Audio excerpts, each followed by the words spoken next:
Welcome to this CBS News live chat. I'm Cali Carlin for CBSNews.com, here with CBS News Chief Medical Correspondent, Dr. Jon LaPook. Getting a little echo from my computer. Sorry if you can hear that. That's okay. It's very webby. It is. Get the echo. Very web. So we are here today to discuss where America stands on a variety of issues, and we thank you for joining us, whether you're joining us from our Ustream channel or from our Facebook application. We have multiple ways to join us. But Dr. LaPook, you've been taking a look at where America stands on Alzheimer's. Before we get to some viewer questions, can you give us the broad picture? Yeah, well, Callie, this is an enormous problem in America. Right now, there are 5.3 million Americans with Alzheimer's, and that number is expected to possibly triple by 2050.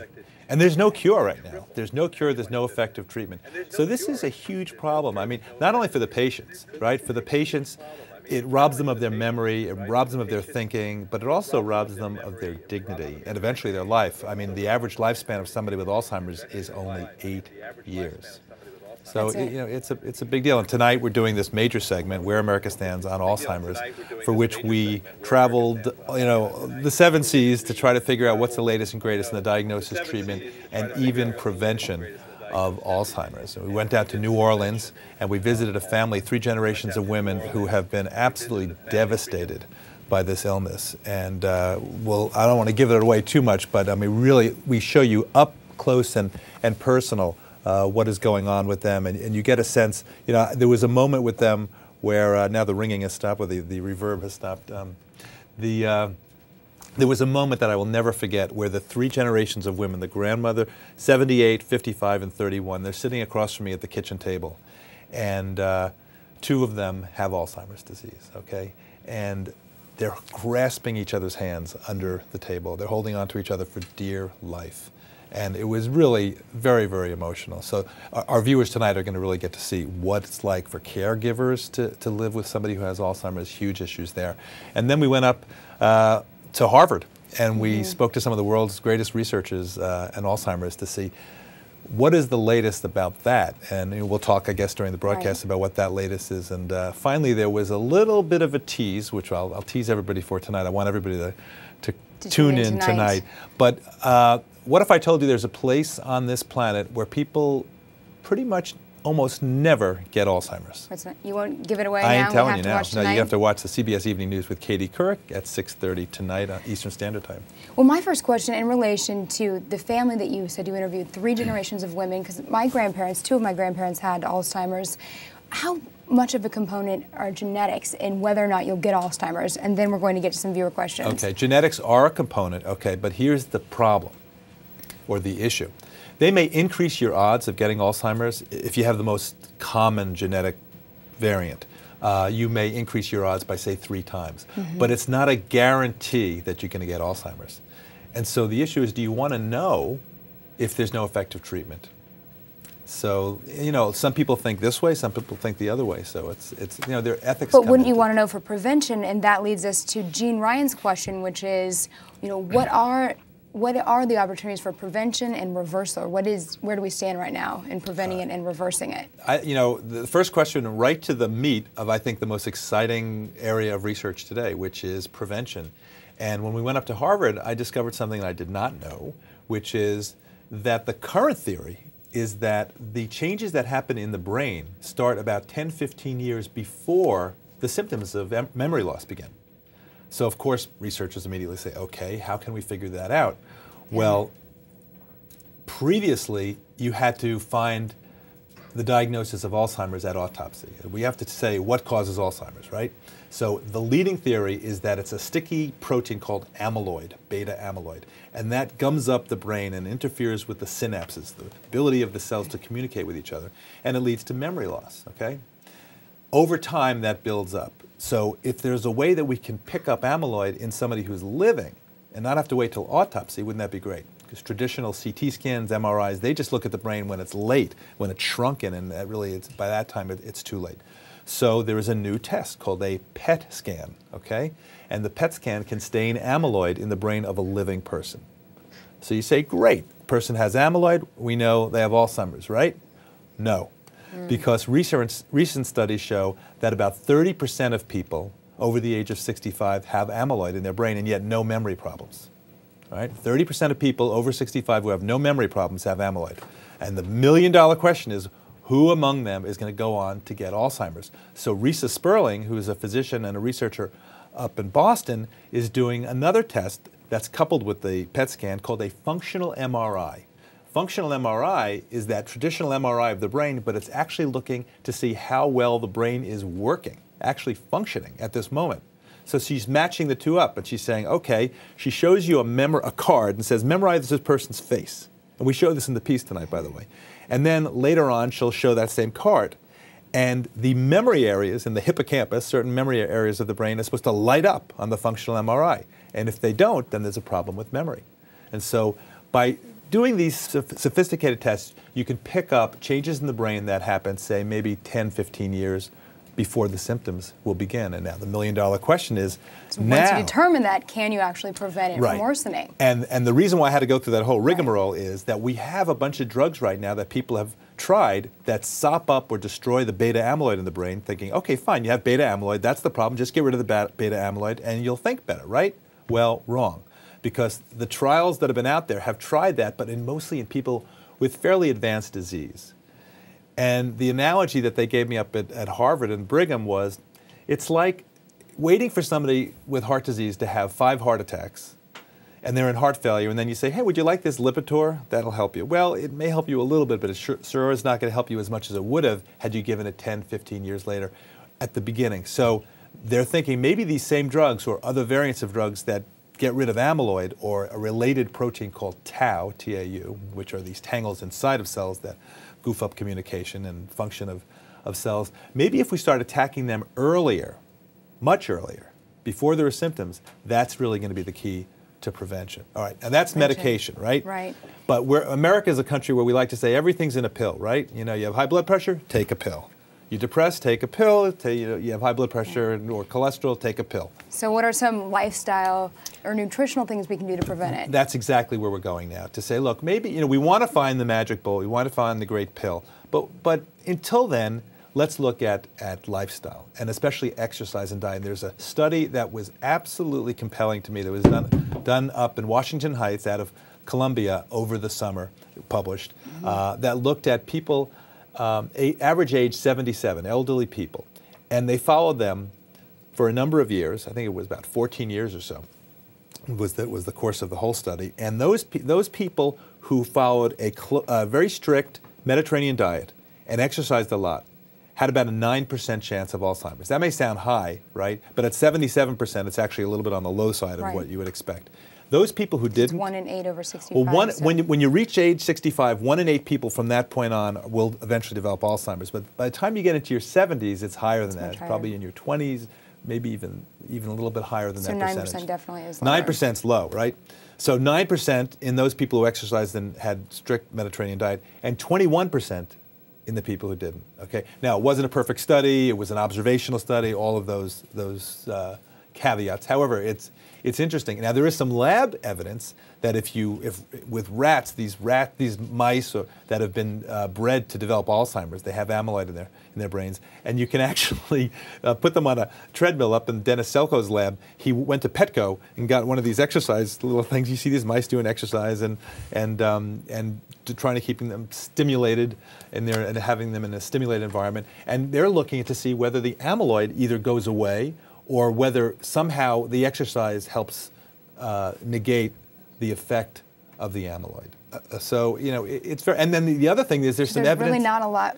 Well, no, I wouldn't. And then there's evidence that exercise increases the function of the memory centers. Okay, so on functional MRI. Right. So for people out there right now who are saying, what should I do to prevent it? I would say diet and exercise certainly are something that are not going to hurt. There's this saying, what's good for the heart is good for the brain. Okay, and the risk factors for heart disease are really very similar to for dementia. So high blood pressure, high cholesterol, diabetes, obesity, especially central obesity, the big fat gut, and not exercising. So it's certainly not going to hurt to try to take care of some of these risk factors, and smoking. Now, the other part of Jean's question, though, was reversal. Once someone has Alzheimer's, is there anything we can do to reverse it, or is it like hair loss? Once you lose the hair, it's gone? Well, again, these studies, and there have been these trials, bapineuzumab, which is an antibody that sops up amyloid that's already there, kind of some mixed results. The final story isn't out there yet, but we haven't had great results with this in people. But again, for the stuff out of Risa Sperling's lab, maybe it's because we're waiting too late. I mean, if we treat these people with these medications that are trying to reverse the amyloid, but we're waiting till too late in the disease, it's too late. Let's try to get them earlier. So I think that's really going to be the hope for the future. And there is a big initiative, the ADNI study, the Alzheimer's diagnosis, neurological imaging. Alzheimer's disease neurological imaging. That's what it is. Just trying to make that up. But Alzheimer's disease neurological imaging. And what they're doing is throughout the country, they're doing PET scans and functional MRIs and blood and urine and even skin testing and spinal fluid testing on people who are normal and who have early Alzheimer's and late Alzheimer's to see maybe there's a test that we can do. Maybe there's a simple blood test that we can do as a screening test, like cholesterol, that says when you hit 50, you're going to take another question from our chat room from DKK2 is, where do we stand on genetic testing? All right, there are genetic testing. There's genetic testing we can do, and the ApoE4 is a variant that is associated with, say, about a 3 times increased chance of getting Alzheimer's, certain variants of it. But again, it doesn't guarantee that you're going to get it. There is a very rare, there's only maybe a very small number, less than 2%, a couple hundred, I think, even families of people who have a very strongly dominant genetic form of it, where if you get it, you have the 50-50, if you get the gene, you're going to get the disease. But that's really not very common at all. So for now, and the genetic forms, the ones that are highly genetic, where you get it, tend to be in people who are younger.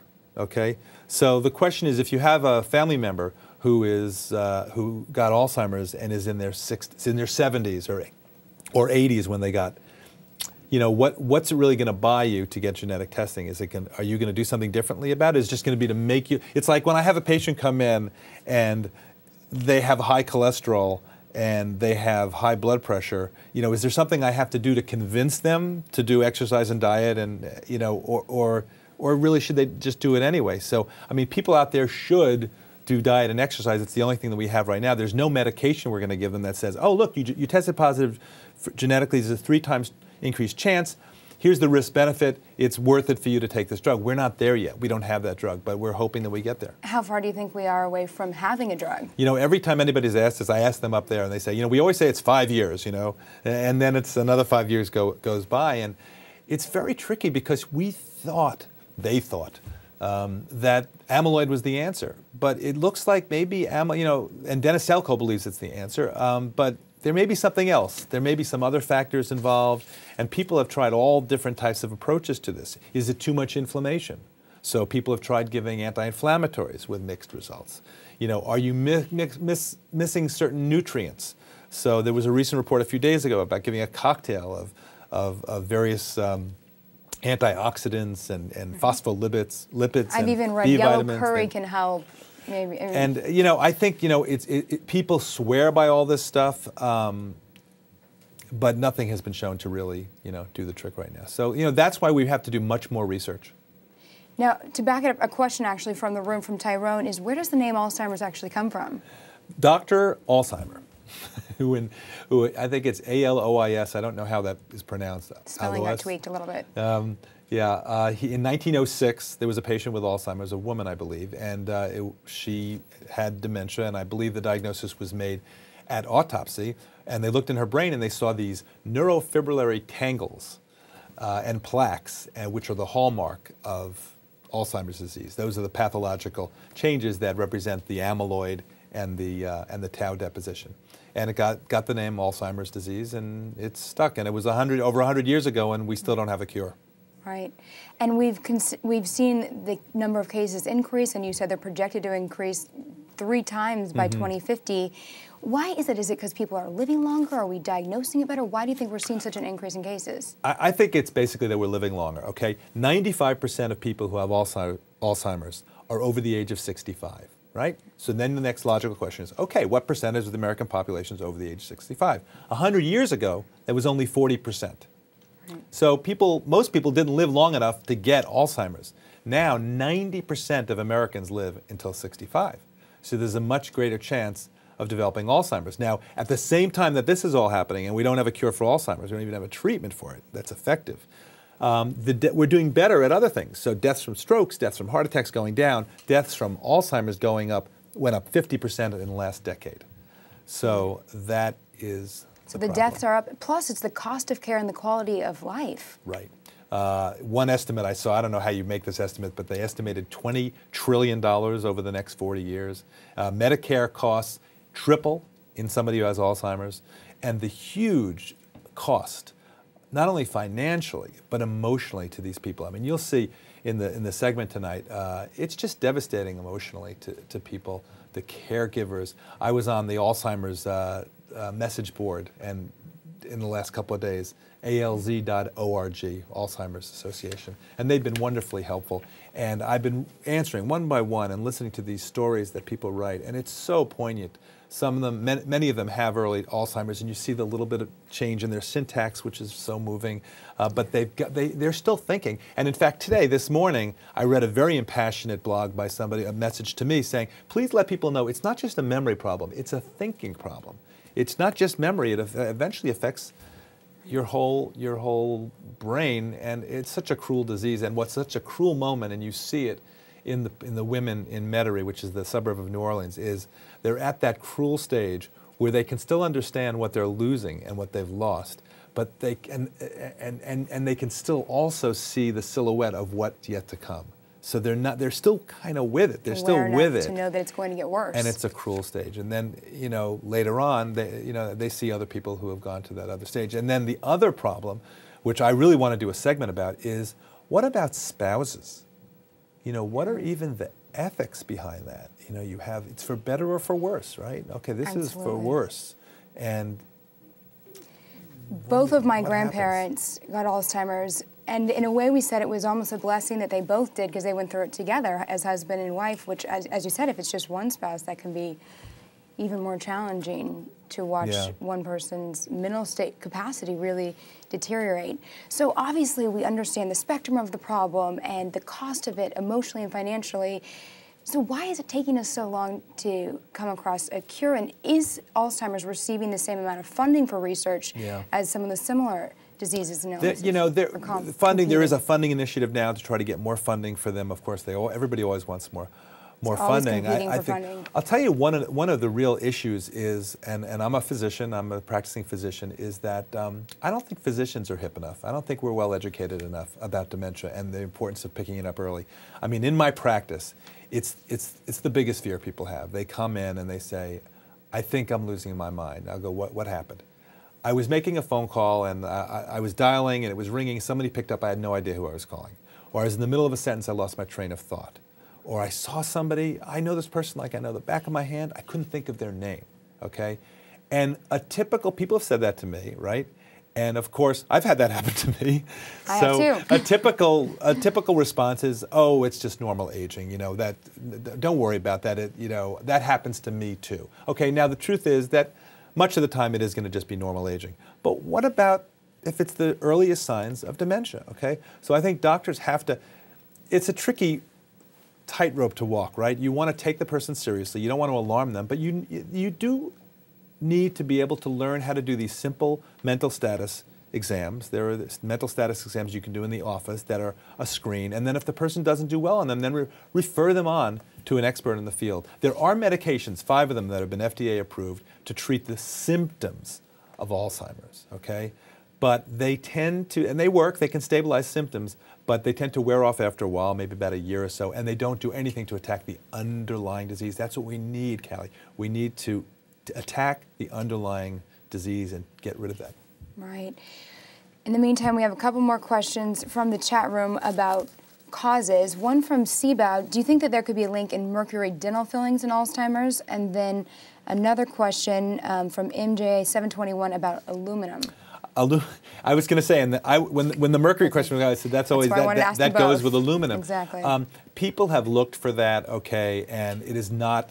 There's no proof that is the cause of Alzheimer's, okay? Now, dementia is a very tricky thing, okay?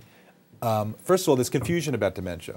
Dementia is a big topic. There are lots of different causes of dementia. In adults, 60 to 80% are from Alzheimer's. But other causes are mini strokes that you don't know about. They're called vascular causes. There can be medication. You're over-medicated. I mean, once you get on more than 6 medicines, the odds of an interaction are pretty high.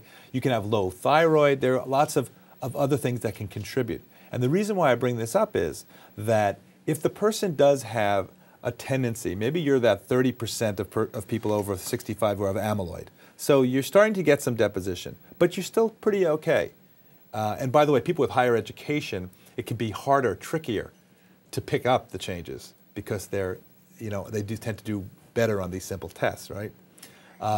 It's not that the education protects them, it's that they may fake out the people trying to figure out whether they have memory problems. You do these tests, and let's say they have the amyloid. Well, then what if on top of that you have some other toxin? Now, mercury and aluminum. I know aluminum people were worried, for antiperspirants. I was asked that this morning actually by somebody, and there really is no evidence that it causes Alzheimer's. But there may be other things in the environment that are playing a role that we don't understand that make it multifactorial. We love things to be simple in medicine. It's this. You have a sore throat, it's strep. I give you antibiotics, it's gone. And sometimes medicine, very often, it's not that simple. Okay. Another question from C. Passan about gender. Does gender have anything to do with the likelihood of developing Alzheimer's? I don't think so. It's pretty equal between men and women? I don't think so, but I will tell you this, though. To the extent that women live longer, you would see it by nature. You would see it that way, but I'm gonna beg off. I don't know the answer to that, but there do seem to be a lot of women when you go to these places who have Alzheimer's. But I believe it's not that it attacks them more, but I think more that women tend to survive men. I mean, it's the old Jackie Mason routine where he picks up the obituaries and it always says survived. At the end, it says survived by his wife. So women do tend to live longer. Another question about treatment with drugs versus, as you said, lifestyle or exercise. What do you think, both or one or the other? Do it all. I mean, I wouldn't want to roll the dice to say this is going to be the answer. And by the way, Adrian Ivinson, who's a PhD up at Harvard, is saying pretty much the same thing. He is doing fascinating stuff. He says, you know what? We hope, I pray that it's, well, I guess he didn't say pray, but he said, I hope, I don't want to say something he didn't say, I hope that all anti-amyloid drugs do the trick. But if they're not, we're going to be in a fix, he said that. So what he's doing is, he's going through 150,000 chemicals. They're just out there, okay? And how can you go through them? That's ambitious, 150,000? Right, 150,000 chemicals, there's a library of them, okay? And what he does is, scientists come to him and say, I think such and such a chemical might work for such and such a reason, because I think that it'll attack this pathway in Alzheimer's formation, right? So he goes through, so I want a drug that does this. So how does he find the drug? He tests all 150,000 of them by using robots. And the robots can do in 2 weeks what it would take a person a year.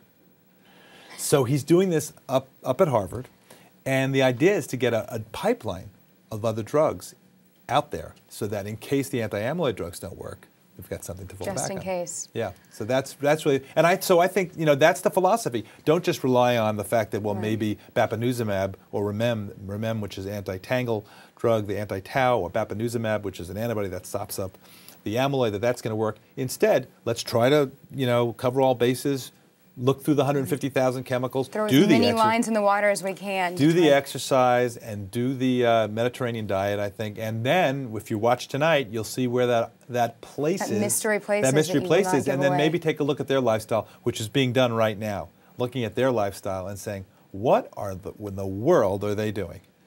Now, how long have you been working on this story? 57 years I've been working on this story. Has been going on for a long time. It's become a real emotional thing for me. About 3 months since we started doing the research, we've done the huge deep dive on it. Amy Burkholder, who's my producer, and Katie Boyle, who's our senior producer in The Bowl. I mean, we've really been working about as hard as we've ever worked on any piece on it. And we've gone all over the place. And I think, it's an interesting thing emotionally for me because, of course, I have 3 different hats, right? I am the doctor, I am the correspondent, and then I'm a person. And And it's very important to try to, of course, as the journalist in me wants to say, emotionally a little detached. And it's do you have any family connections or ties? Is this in your family? It's not in my family, although my grandmother, my mother's mother, had dementia later in her life and never was diagnosed. I don't know if it was from strokes or what it was from. But we don't have a lot of it in our family. But you know, you cannot help but become emotionally attached. As I'm sitting across from these women, I'm looking them in the eye, and I feel their pain. I mean, I really do. I mean, at times it's hard to just not well up as they're saying. I said, "What are you afraid of?" "I'm afraid I'm getting there." "Where?" "To nothing, to becoming nothing." And then this moment, which is not in the piece, but I will tell you about where we talked to Shirley, who's 78 years old, and I say, "What's going on with your memory? You know, what kind of problems do you have?" She says, "Well, you know, my long-term memory is pretty good. I mean, I can remember things from my childhood, and that's pretty good." What was the question? And I wish we could have used that, but that just, oh my God, at that moment, I mean, it just said it all right there. I mean, that's the short-term memory that she just demonstrated for us. And you could go on and on about these moments. I had some very sweet moment in Cobble Hill in Brooklyn, which is a nursing home, and they try to keep them active mentally, physically, and they have this one woman, Sylvia, who is in her 90s, who they pointed out to me. They said, "We're going to interview her." So I watched her. They're in the circle, and they're singing, "You are my sunshine, my only sunshine," right? And she hadn't been talking much, but she knew the words to those. I think that's really interesting. So she came out of the circle. We were going to do a regular interview in a chair, and I said, "Come over here," and we went to the piano. She said, "I used to play piano." I said, "Let's sit down. Let's do a duet," because I play piano. And I started playing. I said, I started, "You are my sunshine," and she wasn't singing. I said, "You know the words?" And then she starts singing, "My only sunshine." It was so sweet. And then, but she's playing, so she had the long-term memory. She used to play piano. She's playing on the keys, and it's like a 5-year-old playing piano, just hitting random keys. "You make me happy," random note, random note, random note. What? And right there, it was all there. I mean, and she could still understand what was going on. She smiled at it. She finished, and she said, "That song makes me happy," or something like that. And yet, it was all there. I mean, discombobulated. And so are they finding that the exercise in music is at least halting or pausing it from worsening? There are some studies, and some of them out this week, that shows that, you know, doing exercise, lifestyle changes really make a difference. And of course, there are lots of companies out there right now that are saying, you know, we have this computer program, Nintendo, or the Wii, or these brain exercises, doing a crossword puzzle. You should stay socially active. There's even something I saw about being happy. That being happy can help prevent Alzheimer's. And I guess if you have Alzheimer's, maybe you're less happy. But anyway, it's, you know, the cause and effect is hard to always prove. But I think you just go after all of these things. You know, do the crossword puzzle, learn a new language. One thing we found that we didn't used to think was true is you can actually form new nerve cells in your brain when you're an adult. We used to say, "How?" How? Quick answer, since we're out of time. How do you form new nerve cells? The brain somehow figures out how to do the rewiring. And people who have had strokes have rewired their own brains. I mean, their brains have rewired themselves to make it so that people can have function, whereas before they didn't. It's remarkable. Whole other segment. That's a whole nother chat. So there's hope. You know what? Do I think there's going to be a cure? You better believe it, because I believe, you know, good things are going to happen. I'll bet my last nickel on, you know, how bright everybody is. And I think the only thing that's going to hold us back is if we don't have the resources. I hope that there's plenty of funding for all this. And for people out there who think that they may have dementia or they have a loved one who has dementia, they should definitely try to get them into clinical trials. On our website tonight, we're going to have a link to show you where to go to try to get into clinical trials. And in the meantime, my heart goes out to everybody, because it is a devastating disease. Well, I absolutely hope that we find a cure soon, for selfish reasons, because I know we have it in my family, and selfish reasons for all the baby boomers like my parents. But thank you so much, Dr. LaPook. We look forward to the mystery city that will be revealed tonight on the CBS Evening News, as well as your entire piece. And all this month we'll be taking a look at where America stands. And once the piece is there on the broadcast, you can find all of them on cbsnews.com. Thanks for joining us in this chat. We hope you'll come back often to cbsnews.com.